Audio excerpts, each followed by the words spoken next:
Hello doctors, मैं doctor करमप्रीत Kaur. मैं कुछ टाइम के गैप के बाद आज वीडियो बना रही हूँ।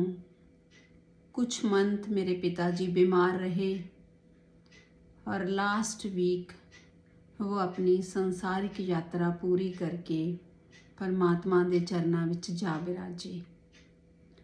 ਉਹਨਾਂ ਦਾ ਜਾਣਾ बहुत दुखदायक है, पर जो रियलिटी है उसको एक्सेप्ट तो करना पड़ेगा। उन्होंने मुझे पढ़ाया, अर्निंग लाइक किया, और मेरी सच्ची श्रद्धांजलि उनके प्रति यही होगी कि मुझे जो रास्ता मिला है दूसरों की सफरिंग को समझना और अपने मेडिसिन के द्वारा उनको सुकून देना, मैं अपने उस रास्ते पे सही काम करूं।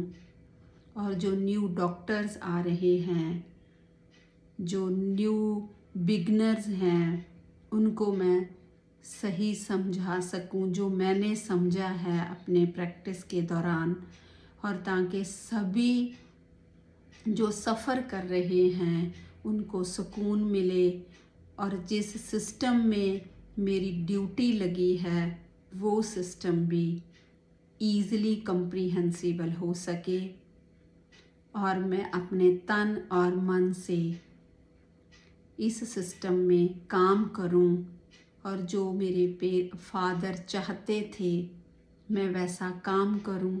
यही मेरी उनके प्रति एक सच्ची श्रद्धांजलि होगी और यही उनके प्रति मेरा प्यार होगा। जो वो मुझे एक रास्ता दे के गए हैं, मैं उस रास्ते पे सही काम करूं और जो मेरे पास आए मैं उसको सही गाइड करूं, और जो जिसकी सफरिंग हो मैं उसको जितनी हो सके मैं उसको ठीक करने की कोशिश करूं और हार्ड वर्क करूं। यही मेरी कोशिश होगी। तो आज हम एक रेमेडी करेंगे। ये रेमेडी रिलेटेड है बेरीवमेंट को, एक गरीफ को। ये रेमेडी है एम्ब्राग्रेशिया। इसमें एक रूब्रिक है ailments from death of loved ones, और एक फाटक रेपर्टरी में एक रूब्रिक है bereavement. Bereavement means the experience of losing someone which is important for us.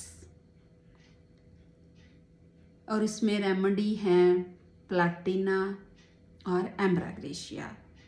और एक मर्फी रेपर्टरी में रूब्रिक है death, ailments from death of loved ones one after another. जैसे फैमिली में कुछ एक डेथ हुई उसके बाद दूसरी तीसरी, तो उस केसेस में हम एम्ब्राग्रेशिया रेमेडी यूज़ कर सकते हैं और की भी है प्रैक्टिस में, बहुत अच्छा रिजल्ट मिलता है।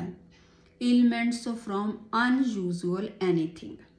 अनयूजुअल होता है असाधारण, जो ऑर्डिनरी नहीं है, जो हम एक्सपेक्ट ही नहीं करते थे ऐसा वापर जाता है। जैसे हमारे पास आके पेशेंट बोलते हैं, डॉक्टर साहब ये तो हमारे चित्त चेते भी नहीं था, ये तो हमारे माइंड में भी नहीं था कि ऐसे सडन डेथ हो जाएगी, ऐसे कुछ ऐसा वापर जाएगा।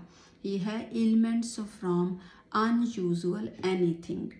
और एक रूब्रिक है disgust at laughing of others. इस पेशेंट को जो अपने ग्रीफ में होता है, उसको जो दूसरे हंसते हैं, दूसरे इंजॉय करते हैं, एम्ब्राग्रेशिया पेशेंट को वो भी बिल्कुल अच्छा नहीं लगता। तो एम्ब्राग्रेशिया रेमेडी को हम एग्नीशिया के बिल्कुल सेम सिचुएशन में यूज़ कर सकते हैं, क्योंकि एम्ब्राग्रेशिया भी एक डीप ग्रीफ में जाता है जब उसके किसी लव्ड वंस की डेथ होती है। आप इसको अपनी प्रैक्टिस में अप्लाई करिए। Okay, thank you.